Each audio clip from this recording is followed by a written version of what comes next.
والصلاة والسلام على سید الانبیاء والمرسلین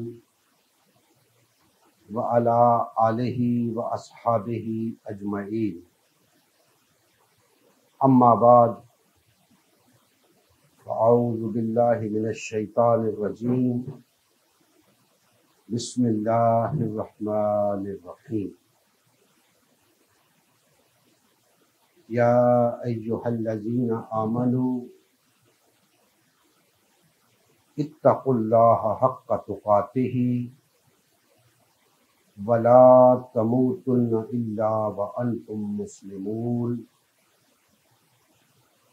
واعتصموا بحبل اللہ جميعا ولا تفرقوا واذکروا نعمت اللہ علیکم اذ کنتم اعداء فألف بین قلوبکم فأصبحتم بنعمته اخوانا وکنتم على شفا حفرة من النار فانقذکم منها كذلك يبين الله لكم آياته لعلكم تهتدون۔ صدق اللہ مولانا العظیم۔ محترم مسلمان بھائیوں، اللہ جل مجدہ کا فضل و کرم ہے کہ آج اپنے اس جمعۃ المبارک کے معمول کے پروگرام میں اللہ کی بارگاہ میں ہم حاضر ہیں۔ اللہ جل مجدہ ہم سب کا یہاں آنا، بیٹھنا، بولنا، سننا اپنی بارگاہ میں منظور و مقبول فرمائے۔ میں نے آپ کے سامنے سورہ آل عمران کی آیت نمبر 102 اور 103 کی تلاوت کا شرف حاصل کیا ہے۔ اس سے پہلے بھی بارہا اس آیہ مقدسہ کے حوالے سے گفتگو ہو چکی ہے۔ آپ احباب نے بھی اس حوالے سے علماء کرام کی بہت سی گفتگو سن رکھی ہوگی، اس آیہ مقدسہ کی تفاسیر پڑھ رکھی ہوں گی۔ تاہم میں یہ سمجھتا ہوں کہ اللہ پاک کا یہ کلام اپنے اندر اتنی برکات رکھتا ہے، اتنے ثمرات رکھتا ہے کہ جتنی بار بھی ان آیات مقدسہ کو دہرایا جائے، بار بار پڑھا جائے، بار بار ان کو سمجھا جائے، اللہ جل مجدہ نئے نئے نکات، نئے نئے پہلو انسان کے سامنے لاتے ہیں، انسان کی ہدایت کے لیے۔ تو ہم آج ان آیات مقدسہ کی روشنی میں چاہیں گے کہ اللہ جل مجدہ کی بارگاہ سے ہمیں مزید ہدایت ملے، کیونکہ دوستان محترم، ہمیں اس زندگی کے اندر قدم قدم پر اس کی بارگاہ سے ہدایت کی ضرورت ہے۔ ہم اپنے طور پہ جو کچھ کریں گے اس میں نقصان کا اندیشہ ہے، ہم اپنی عقل کے گھوڑے دوڑائیں گے اس میں نقصان کا اندیشہ ہے، لیکن اللہ جل مجدہ کی طرف سے جو ہدایات ہمیں عطا ہوں گی اس میں نقصان کا اندیشہ نہیں، اس میں فلاح ہی فلاح ہے، اس میں نجات ہی نجات ہے۔ دوستان محترم، اللہ جل مجدہ نے ارشاد فرمایا، یا ایہا الذین آمنوا، یاد رکھیں کہ یہ وہ کلمات ہیں یا ایھا الذین آمنوا، کہ قرآن مجید کے اندر اللہ جل مجدہ نے کم و بیش 95 کے قریب مقامات پہ یہ الفاظ دہرائے یا ان الفاظ سے مسلمانوں کو مخاطب کیا ہے، یا ایھا الذین آمنوا، اور ان الفاظ سے مخاطب کر کے یہ بات طے کر دی کہ جو لوگ دعوے ایمان رکھتے ہیں وہ سب ایک ہی دائرے کے اندر ہیں، ایک ہی پلڑے میں ہیں، وہ سب کوئی مخصوص نہیں ہے، سب ایک پلڑے کے اندر ہیں۔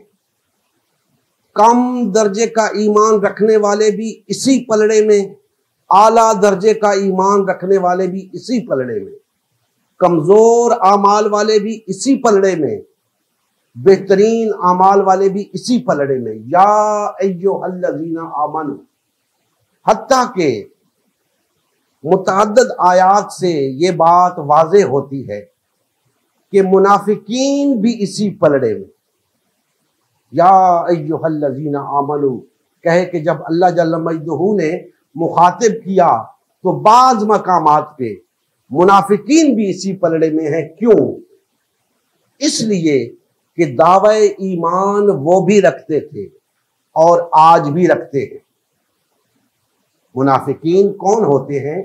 جو دعوی ایمان رکھتے ہیں، بظاہر اپنے آپ کو مسلمان کہتے ہیں، لیکن ہوتے منافق ہیں۔ قانوناً وہ مسلمان ہوتے ہیں، قانونی طور پہ انہیں منافق قرار دیا ہی نہیں جا سکتا۔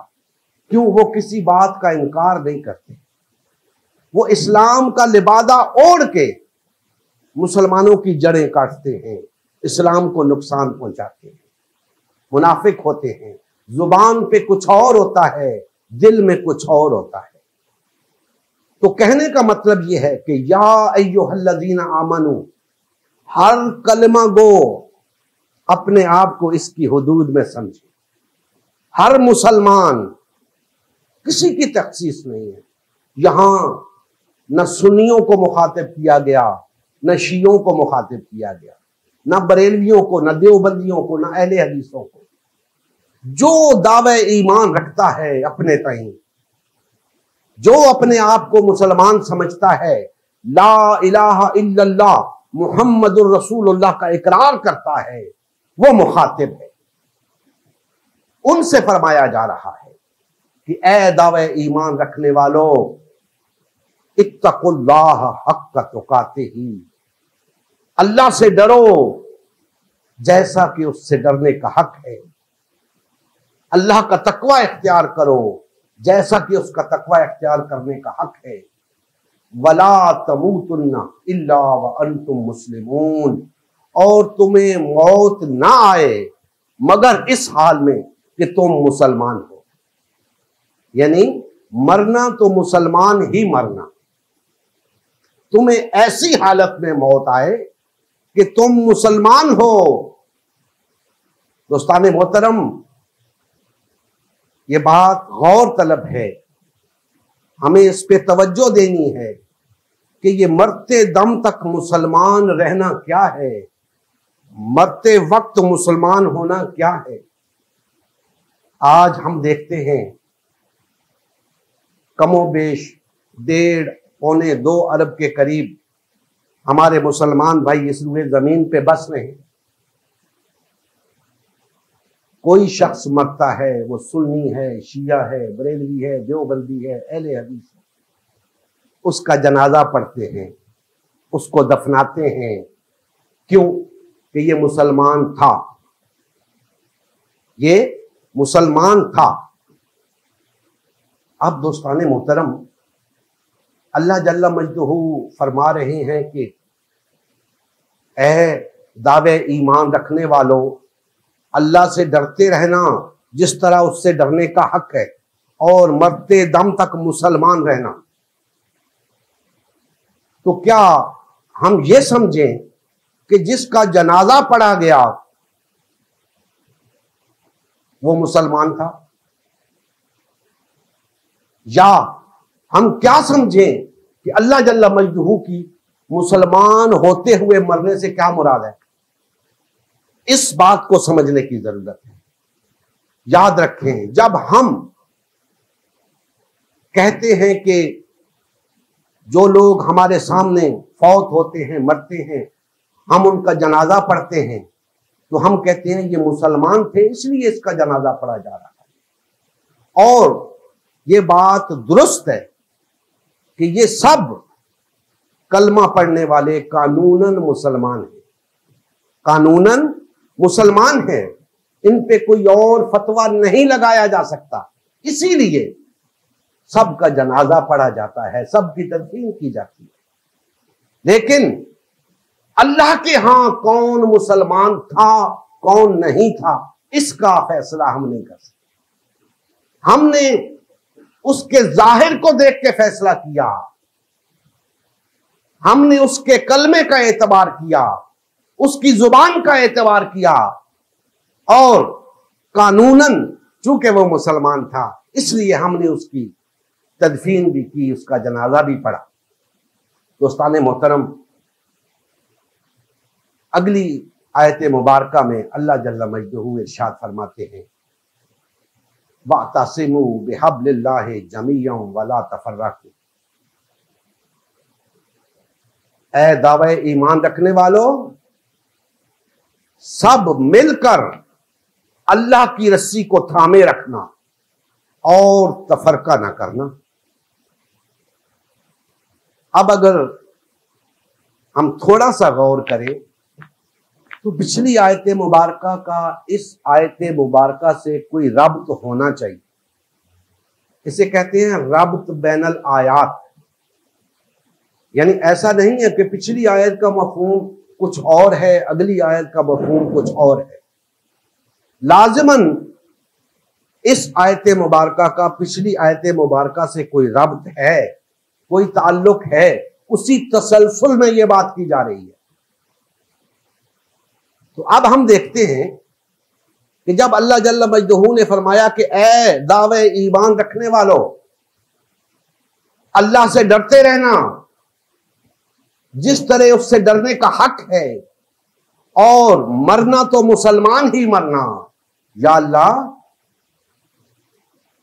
یہ مسلمان ہوتے ہوئے مرنے کی کیا علامت ہے؟ ہمیں کیسا پتہ چلے گا کہ ہم مسلمان ہو کر ہی مرے؟ تو فرمایا اللہ کی رسی کو سب مل کے مضبوطی سے تھامے رکھنا، یہ اس بات کی علامت ہوگی کہ تم بحیثیت مسلمان مرے ہو۔ سب مل کر اللہ کی رسی کو تھامے رکھنا اور تفرقہ نہ کرنا، یہ اس بات کی علامت ہوگی کہ تم مسلمان ہونے کی حالت میں مرے ہو۔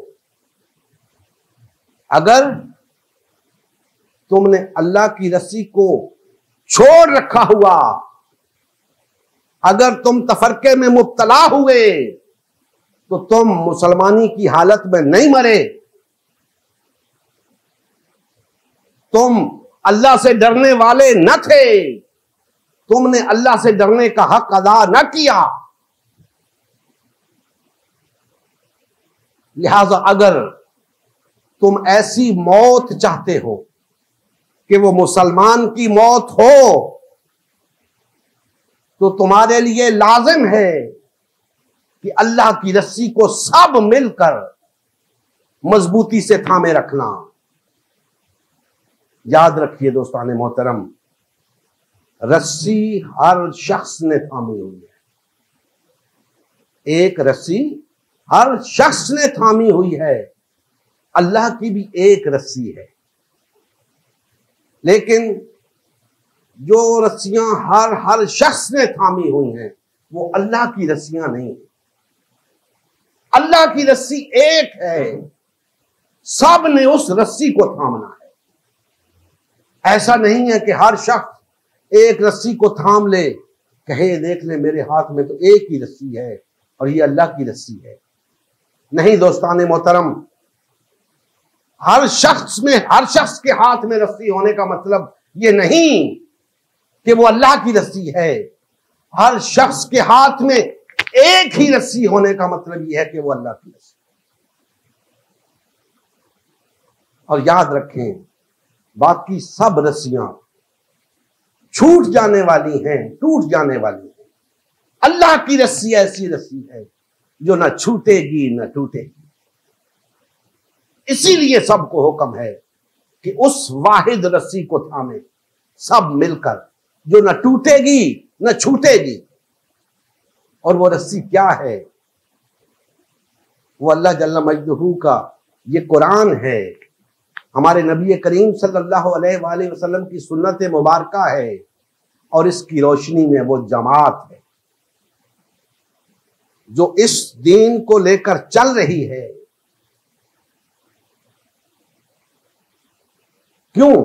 اس لیے کہ جب آگے فرمایا کہ ولا تفرقوا, اس سے پتہ چل رہا ہے کہ تفرقہ نہیں کرنا, اس کا مطلب ہے ایک جماعت بن کے رہنا ہے, وحدت اختیار کر کے رہنا ہے.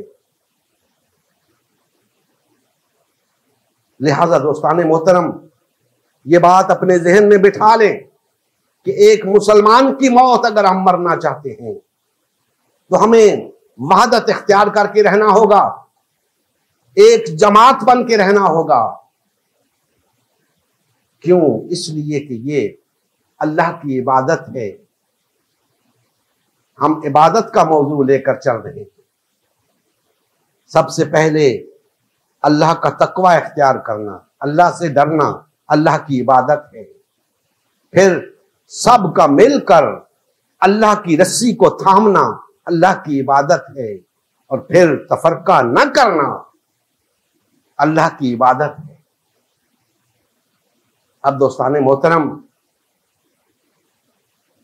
عبادت کے اس تصور کو جب تک ہم نہیں سمجھیں گے ہم اللہ کی رسی کو مضبوطی سے نہیں تھام سکتے, ہم دین پر عمل پیرا نہیں ہو سکتے.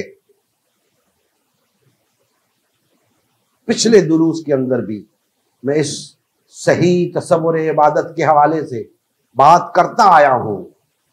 آج پھر اس کو سمجھانے کی کوشش کرتا ہوں کہ دوستان محترم یہ اللہ کی عبادت محض چند رسوم کی ادائیگی کا نام نہیں, یہ کوئی جز وقتی اعمال کا نام نہیں. اللہ کی عبادت ایک کل وقتی کام ہے, ہمہ وقت اللہ کی عبادت میں مصروف رہنے کا نام ہے. اور ہمہ وقت ہم تب ہی اللہ کی عبادت کر سکتے ہیں جب ہمارا ہر عمل اللہ کے احکامات کے مطابق ہو جائے, قرآن و سنت کے مطابق ہو جائے, اور پھر ہم سب مل کر قرآن و سنت پر عمل پیرا ہوں. اپنے اپنے راستے نہ نکالیں, ولا تفرقوا, اپنی اپنی جماعتیں نہ بنائیں, اپنے اپنے فرقے نہ بنائیں. ایک پلیٹ فارم پہ اکٹھے ہوں, متحد ہوں. دوستان محترم یہ اللہ کی عبادت تو ایسی چیز ہے کہ اللہ جل مجدہ پوری انسانیت کو اس عبادت کے ذریعے امت واحدہ بنانا چاہتے ہیں. اس دین کو بھیجے جانے کا مقصد کیا تھا؟ تمام انسانیت کو امت واحدہ بنانا. لیکن آج افسوس کا مقام ہے کہ جن لوگوں نے اس دین کو قبول کیا ہے وہ خود منتشر ہو چکے ہیں, ٹکڑے ٹکڑے ہو چکے ہیں. جنہوں نے انسانیت کو وحدت کی لڑی میں پرونا تھا, جنہوں نے پوری انسانیت کو امت واحدہ بنانا تھا, خود ٹکڑے ٹکڑے ہو چکے ہیں, خود فرقہ فرقہ ہو چکے ہیں, بے شمار جماعتوں اور تنظیموں میں تقسیم ہو چکے ہیں.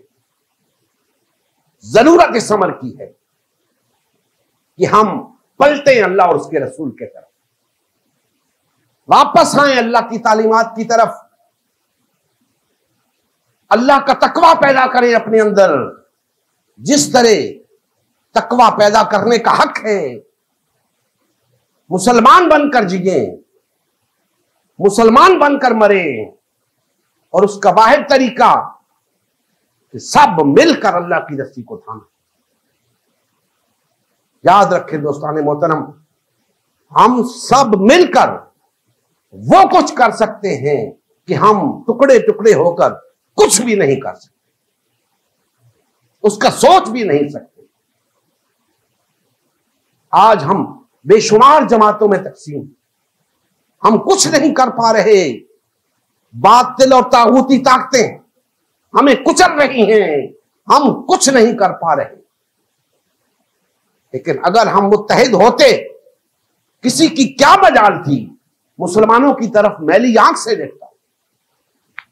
لیکن آج جہاں دیکھو مسلمانوں کو بے دردی کے ساتھ مارا جا رہا ہے، کسی کو احساس نہیں ہوتا کہ ہمارے مسلم بھائی مر رہے ہیں۔ کیوں نہیں ہوتا؟ اس لیے کہ سب بھائی بھائی ہیں ہی نہیں، ان کے درمیان رشتہ یا اخوت ہے ہی نہیں، ان کے پاس وہ دین ہے ہی نہیں، ان کے اپنے اپنے ادیان ہیں، ان کے اپنے اپنے مفادات ہیں، اپنی کرسیوں کو بچانے کے چکر میں ہیں، اپنے اقتدار کو بچانے کے چکر میں ہیں، انہیں کسی کی کوئی فکر نہیں۔ لیکن ہمارا دین ہم سے یہ مطالبہ کرتا ہے کہ یہ اقتدار تمہاری اخوت کے راستے میں کچھ بھی نہیں، تمہارے اس بھائی چارے کے حوالے سے کچھ بھی نہیں۔ مسلمانوں کو متحد ہونا ہوگا، مسلمانوں کو وحدت اختیار کرنی ہوگی، اپنے تحفظ کے لیے، اپنی بقا کے لیے، اپنی سربلندی کے لیے۔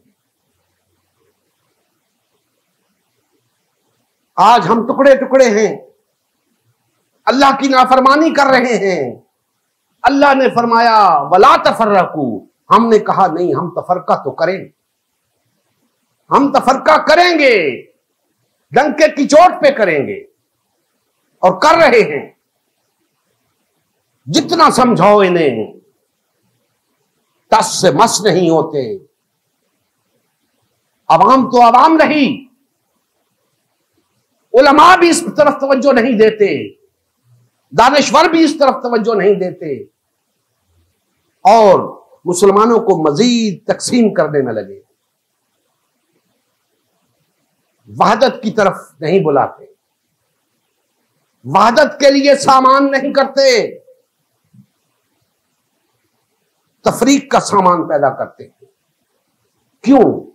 اس لیے کہ مسلمانوں کو تفریق کرنے میں ان کا فائدہ ہے کہ یہ تفریق ہوں گے، جو تھوڑے بہت ہیں دین کا درد رکھنے والے، یہ منتشر ہوں گے، ٹکڑے ٹکڑے ہوں گے، تو ہمارا فائدہ ہے۔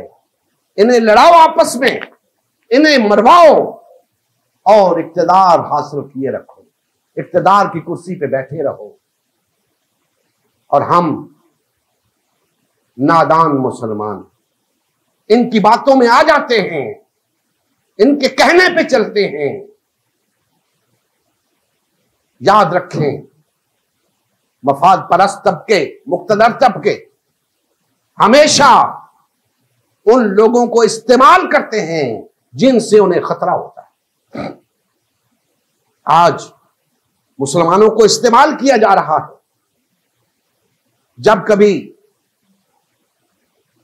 فلسطین کے لیے جلسے جلوس نکالنے ہو تو مسلمانوں کو باہر نکال دیا جاتا ہے، کشمیر کے لیے جلسے کروانے ہوں مسلمانوں کو باہر نکال دیا جاتا ہے۔ دین کے لیے کبھی باہر نہیں نکلنے دیتے۔ اپنے مقاصد کے حصول کے لیے بڑے بڑے جلوس نکلواتے ہیں، بڑے بڑے جلسے کرواتے ہیں، اللہ کے دین کے غلبے کے لیے کوئی جلسہ نہیں کرواتے، اس کی اجازت ہی نہیں دیتے۔ دوستان محترم، اب وقت آ چکا ہے، ہمیں آنکھیں کھولنی ہوگی، بیدار ہونا ہوگا۔ میں ان مذہبی پیشواؤں سے، ان سیاسی رہنماؤں سے یہ کہتا ہوں کہ ہوش کے ناخن لو، تمہیں کیا تکلیف ہے کہ سب مل کر اللہ کی رسی کو نہیں تھامتے؟ تم نے کیوں الگ الگ رسیاں لوگوں کو پکڑائی ہوئی ہیں؟ کیوں اپنے پیچھے جتھے لگائے ہوئے ہیں؟ اکٹھے کیوں نہیں ہوتے؟ اللہ نے تمہیں الگ الگ رہ کر کسی قسم کی جد و جہد کرنے کا حکم نہیں دیا. اللہ نے تمہیں ایک جماعت بن کر جد و جہد کا حکم دیا ہے. وحدت اختیار کر کے اللہ کی حاکمیت کے قیام کا حکم دیا ہے. غلبہ دین حق کی بحالی کا حکم دیا ہے. تم منتشر ہو، پارٹیوں میں تقسیم ہو، عوام تقسیم ہو تو کچھ سمجھ بھی آتی ہے. تم تو علماء ہو، تم تو دانشور ہو، تم تو لیڈر ہو. قوم کی باغیں تمہارے ہاتھ میں ہیں. تم سیدھے راستے پر آ جاؤ، قوم سیدھے راستے پہ آنے پہ دیر نہیں لگائے. تم آ جاؤ. لیکن برا ہو اس تفرقے کا. سب کے اپنے اپنے مفادات، سب کی اپنی اپنی اغراض، بس انہی اغراض کو لے کے بیٹھے ہیں. اللہ کے دین کی کوئی فکر نہیں. وہ کہتے ہیں اللہ اپنے دین کو خود دیکھ لے گا، اللہ اپنے دین کی خود مدد کرے گا. بھئی تم کس مرض کی دوا ہو؟ اللہ نے مدد کرنی ہے تو انہی بندوں کے ذریعے کرنی ہے. بندے ہوں گے تو اللہ مدد کرے گا. اللہ فرماتا ہے کہ اگر تم اللہ کی مدد کرو گے تو اللہ تمہاری مدد کرے گا. اگر ہم اللہ کے دین کو غالب کرنے کے لیے تیار نہیں ہیں، اللہ ہماری مدد کیوں کرے گا؟ ہم اپنے اپنے مفادات کے چکر میں ہیں تو اللہ ہماری مدد کیوں کرے گا؟ دوستان محترم، اللہ کی عبادت کا صحیح تصور اس وقت تک سمجھ نہیں آئے گا جب تک ہم ان مفادات کے چکر سے نہیں نکلتے، جب تک ہم اس تفرقے سے نہیں نکلتے، جب تک ہم اس پارٹی بازی کو نہیں چھوڑتے، جب تک ہم بھائی بھائی نہیں بنتے، وحدت اختیار نہیں کرتے، ایک جماعت نہیں بنتے، ہمارا اس سے بھی برا حال ہوگا. اس سے بھی برا حال ہوگا. ابھی وقت ہے ہمیں ہوش کے ناخن لینے چاہیے. ہمیں لوٹ آنا چاہیے اللہ اور اس کے رسول کی طرف. کیونکہ دوستان محترم، یہ زندگی بڑی عارضی سی چیز ہے. ایک ہی دفعہ زندگی ملتی ہے، بڑی مختصر ہے. بس تھوڑی سی مہلت باقی ہے. اس مہلت سے فائدہ اٹھا لیں. مرنے تک کی مہلت ہے، اس سے فائدہ اٹھا لیں. ٹکڑے ٹکڑے رہو گے تب بھی مر جاؤ گے، وحدت اختیار کرو گے تب بھی مر جاؤ گے. لیکن ٹکڑے ٹکڑے ہو کر مرو گے تو وحدت اختیار کر کے مرو گے تو مسلمان کی موت. پھر تم اللہ کے دین پر ہوگے، پھر تم اسلام پر ہوگے، پھر تم اللہ سے ڈرنے والے ہوگے. ہمارے دلوں سے اللہ کا ڈر نکل گیا ہے.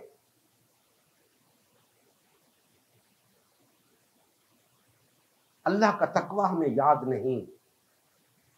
ہم اپنے نفس کے غلام ہو چکے ہیں. ہمارا نفس جس بات کی اجازت دیتا ہے وہ ہم کرتے ہیں. اس کے علاوہ اللہ فرمائے یا اللہ کا رسول فرمائے ہمیں کوئی پرواہ نہیں.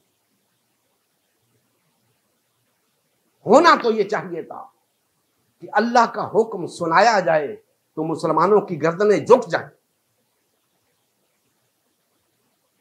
لیکن مسلمان اتنا بے خوف ہو چکا ہے، اتنا بے خوف ہو چکا ہے اللہ کے مقابلے میں، اتنا نڈر ہو چکا ہے، اسے لاکھ آیتیں پڑھ کے سنائیں اسے اثر ہی نہیں ہوتا.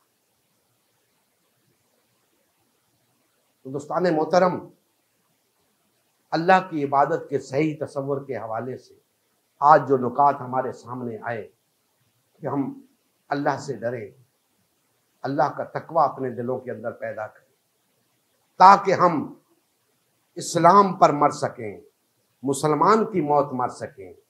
اور مسلمان کی موت تب ہوگی، ہماری موت، مسلمان کی موت تب ہوگی جب ہم نے اللہ کی رسی کو سب نے مل کر تھاما ہوا ہوگا، جب ہم تفرقے میں نہیں ہوں گے۔ لہذا اللہ کا تقوی پیدا کرنا اپنے اندر، اللہ کا ڈر پیدا کرنا، یہ بھی اللہ کی عبادت، اور سب مل کر اللہ کی رسی کو تھامیں گے، یہ بھی اللہ کی عبادت، اور تفرقے سے کنارہ کش رہیں گے تو یہ بھی اللہ کی عبادت۔ اللہ جل مجدہ ہمارے حال پہ رحم فرمائے اور ہمیں کما حق اس صحیح تصور عبادت کو سمجھ کر اپنا عبادت گزار بنائے۔ وما علینا الا البلاغ۔